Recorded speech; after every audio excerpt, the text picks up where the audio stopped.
Hey there, this is Miss Caitlin from Febo Kids Art Academy, and I'm here to share with you today a quick drawing warm-up. Now, for our drawing warm-ups in our classes, they will usually consist of either an art fundamentals, so learning how to do something in art or something about art. We might do a quick art history lesson, or we'll do a creative exercise to get our creative minds moving, or we'll talk about a contest that's happening in our community. Today, I actually want to share a drawing warm-up with you today about the holiday Groundhog Day. Groundhog Day happens every February 2nd, and I'm going to go ahead and switch to my desk so I can show you just the really quick warm-up that we're going to do and kind of how it works. So, as you can see here, we have this very simple drawing of a little groundhog, and we also have, kind of written out what we're going to be covering. So first, let's learn about the holiday, then we're going to just do a very simple drawing of our groundhog here, and then normally in our class time we would share together, but you can share your drawings with us on our Febo Village Facebook page, or send us an email with your artwork as well.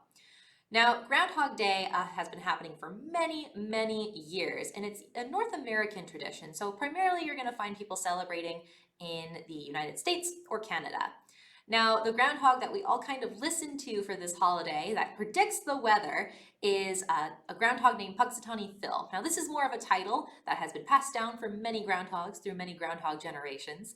Then how this holiday works is basically when a groundhog, Punxsutawney Phil, comes out of his little burrow and he sees his shadow, then that means there's going to be 6 more weeks of winter.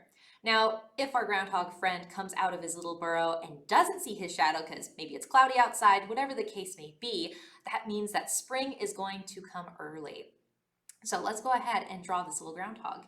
You can draw this on any piece of paper that you have. Again, this is just a quick drawing exercise to get our hands moving. So for me, I'm going to go ahead and just take out a piece of paper. For you, it can be a scrap paper, really anything that you're comfortable with. And you're also going to want a pencil. You're going to see me draw with a marker today, but that's just so that you can see. Let's see, what color do I want to use today? I think I'll use orange. A very bright orange marker for our groundhog here. All right, so again, you can draw this really anywhere on your paper. This is just to be a very loose, relaxed warm-up just to get us moving. So for this, our drawing today, go ahead and start somewhere on your paper. We're going to try and create a sort of rounded head for our groundhog. First, kind of the tops of their heads are a little bit flat. So I'm going to draw just a line here for the top of his head. Then what I'm going to do is I'm going to go ahead and make his cheeks. Now, groundhog cheeks, they can be pretty puffy and adorable. I actually really think they're super cute. If you look at a picture of a real groundhog, then you will kind of see what I'm talking about. So what we're going to do is start from one side, and you're going to draw a big curved line, and then go to the other and draw a big curved line. Now, our groundhog in our little example picture today is kind of looking down at his shadow, which means that this groundhog has predicted 6 more weeks of winter. But maybe your groundhog won't see its shadow. So if you can see kind of here, our little example, our groundhog's got these adorable rounded cheeks that are kind of looking off to the side here. Let's go ahead and just draw the rest of the sort of body, and then we can go on to the face. So I'm going to draw this curved line down here for the body as he's kind of coming out of the burrow. You can draw maybe like an arm right here, or you could just draw the other side of his body, which would be just a simple, curved line. For me, I'm going to be a little fancy and draw a little arm. So I'm going to draw sort of like this sideways U shape and a pretty big curved line for a little paw. And then I can draw the rest of his body. And we'll just draw a little burrow for him to come out of. So you might want to start with a curved line, but basically what this shape is you're almost pretending like you're drawing a really thin oval. So kind of pretend, start from one side of your groundhog here and draw a big oval that goes around, and that can be his burrow. If you want, you can draw his other paw. It's just a curved line. And then we can draw his ears on the top. So for his ears, groundhog ears, if you look at different pictures of them, they are round, but they kind of have these they're a little bit folded on the sides. Let me show you. So you're going to draw a diagonal line up, curved line in, And then go back to where you kind of ended that diagonal line, and you can draw a curved line in like this. You're going to do that on the other side, going the opposite direction. From here, you can go ahead and draw in a face for your groundhog. They do have these pretty big noses, which is just an upside down triangle shape. Draw a little line.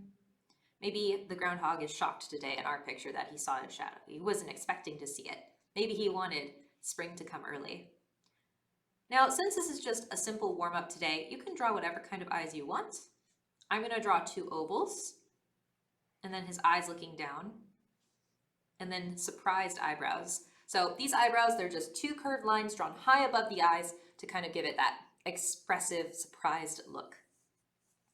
You could also draw a big exclamation point. This is getting a little cartoony now, even more so. But from here, you can go ahead and decide what kind of items you want to add in. Maybe there's like grass off on the side. If there's going to be 6 more weeks of winter, maybe you might want to draw snow on the ground. Now, for the shadow here, this is a very simplistic shadow, and it doesn't really show a lot of the contours of the groundhog. When you see a shadow in real life, especially, if you look at yours on the ground, you see all the different kind of outlines of what you actually look like. So when you go to draw your shadow, if you want to take it easy today, you could draw this shadow where you just draw 2 diagonal lines out.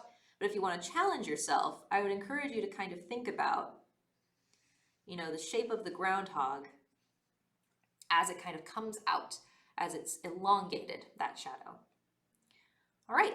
From here, you can feel free to sort of color things in how you like.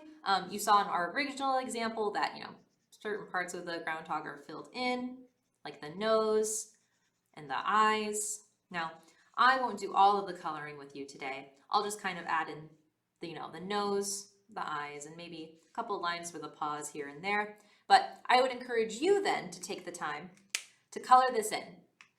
That'll kind of get you warmed up to work on any big projects that you're trying to work on right now, and it'll also be super relaxing and a fun start to the day. So I hope you had a lot of fun creating this adorable groundhog and learned a little bit about what the holiday was about. Now again, if you want to share these pictures with us, you can go to FeboKidsArtAcademy.com, send us an email, or you can join our Febo Village Facebook page and share with our community on there your warm-up drawings. All right, have a lot of fun, you guys. Have a lovely day, and I will see you all again very soon. Bye for now.